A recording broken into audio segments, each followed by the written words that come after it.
Well, joining us now is author and professor Matt Goodwin, live from London. Matt, it's always great to see you. Thanks so much for staying up to be with us. Now, there's so much we want to talk about with you. I just want to kick off, first of all, we had to play the Prince Harry nonsense on the Steve Colbert show earlier in the show. What do you make of it, and what are people in England making of Harry's latest comedy routine? Well, I think the only good thing about Prince Harry, as far as many British people are concerned, is that he hasn't quite slumped to the low that Prince Andrew has. And in some ways, well, I should say formerly Prince Andrew, in some ways, that's taken the pressure off Harry. But there's no doubt whatsoever that he's seen as a slightly pathetic, desperate figure within British political national life. He's seen as somebody who isn't really showing much character any longer. So there's a lot of, I think, just disinterest kicking in now. James. Matt, speaking of desperate and pathetic British institutions, I wanted to ask you about the BBC and their ongoing campaign against Nigel Farage, who they are now saying maybe said some bad things when he was back in primary school or something like this. Can you enlighten us as to what this latest attempt to nobble Nigel Farage is all about, and how is the Reform Party leader handling all of this? Well, the first thing to say is Nigel Farage and the Reform Party are #1 in the national polls. They're on about 31, 32%. So as things stand, Nigel Farage is going to be the next Prime Minister of the United Kingdom. Now, obviously, what that has generated is a very hysterical, fanatical response from people within the BBC and elsewhere who are going back to alleged statements that Nigel Farage may or may not have said when he was at school, when he was a child. Such is the desperation of the people who are trying to stop reform from taking over from the establishment, that they are taking us all the way back to the 1970s. Did Nigel Farage say this allegedly, racist or xenophobic thing? Was he or was he not rude to a fellow classmate?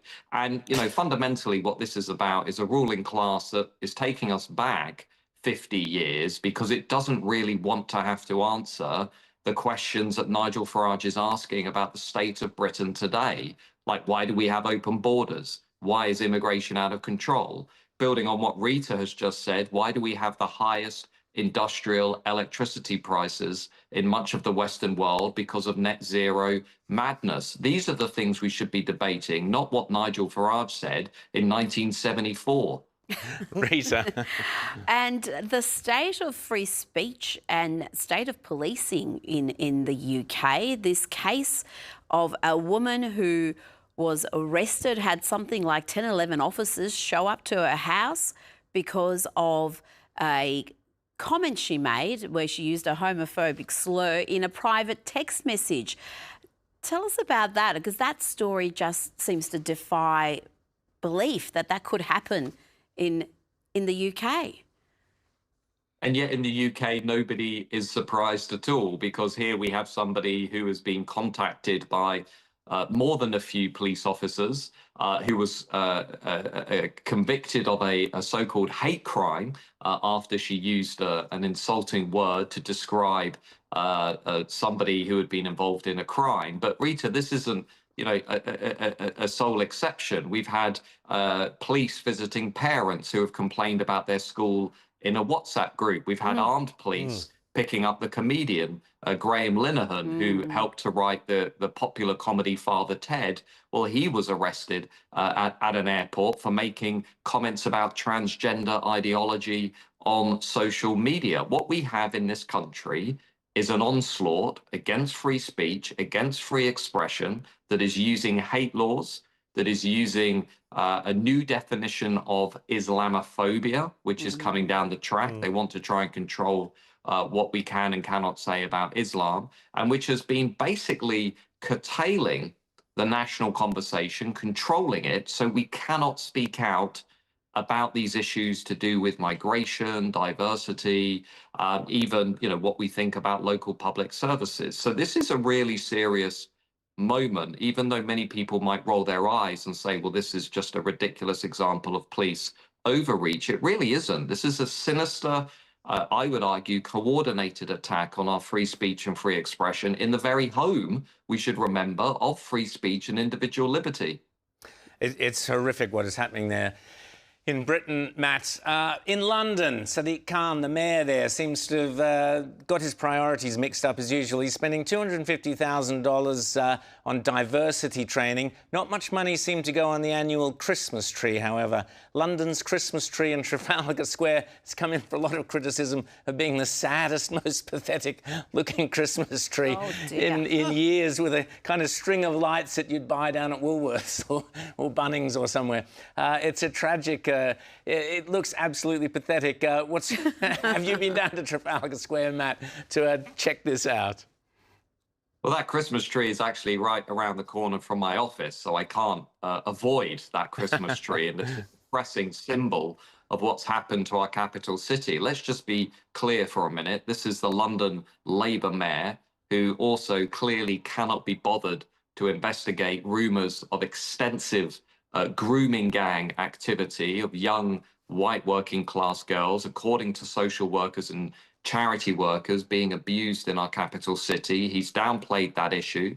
He's invested millions in diversity training, in hate laws, in warning people on the London Tube about hate crimes. We're being bombarded with posters and billboards about what we can and cannot say, yet crime is completely out of control. Shoplifting has never been as high in London as it is today, and nearly 120,000 smartphones were stolen from people last year alone. I would like the mayor of London to get back to doing what the leader of the capital city should be doing, which is tackling crime, improving public services. But he won't do that because what Sadiq Khan is, he's a virtue signaling, hardcore leftist who constantly engages in identity politics, has almost no interest at all in the white British majority in our country, has just rebranded London trains, and other buildings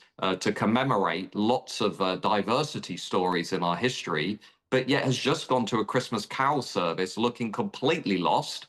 People will find the footage online, not sure what he's singing, not even sure probably what this service is even all about. And I just think this, again, is a symbol of broken Britain. This is why reform is #1 in the polls. This is why we're seeing unprecedented political changes in our country, because the Brits have had enough of it. James. Well, Matt, we talk about, here and on this show all the time, these various outrages, this free speech violation, this and that and the other thing.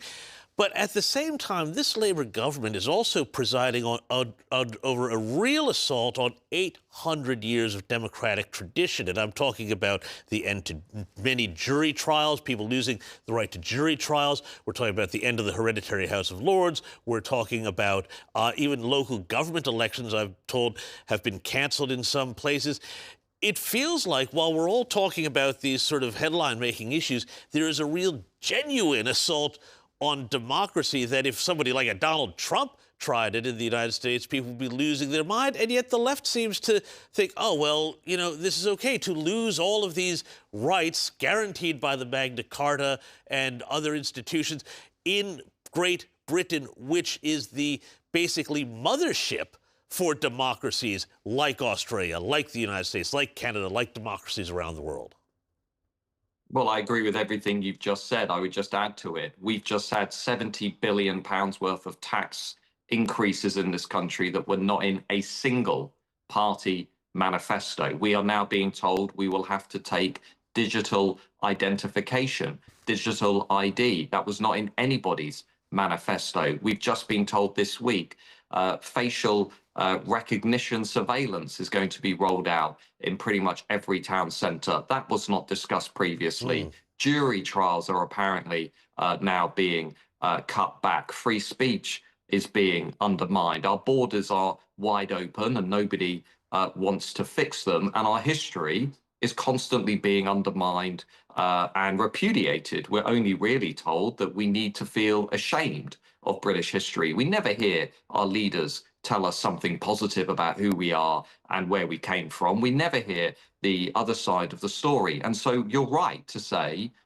we can all get outraged about the stories that we read in the newspapers. But again, I'm going to say again, something very sinister is unfolding in the United Kingdom. Everybody who lives here can see it, and everybody who knows this country, who's living in the Anglosphere, who's living in Western nations and is familiar with what the UK used to be, they can see it too. And I think this again is why we're seeing the Labour government on just 14% in the polls this week. They've never been as low in history. And Nigel Farage, #1, heading into government. Because if we don't get change in this country, I'll be very real with you, I'm not sure what country is going to be left at the end of this ongoing experiment. Matt Goodwin, extraordinary. I've always said Nigel Farage will be in Downing Street, and roll on reform. Britain so desperately needs that change. Have a very Merry Christmas, Matt. I'm sure the Christmas tree in your house is probably more impressive than the one in Trafalgar Square. So I'm sure you'll have a great Christmas despite all that's going on in the UK. And we'll speak again in the new year. Thanks so much. That's Matt Goodwin.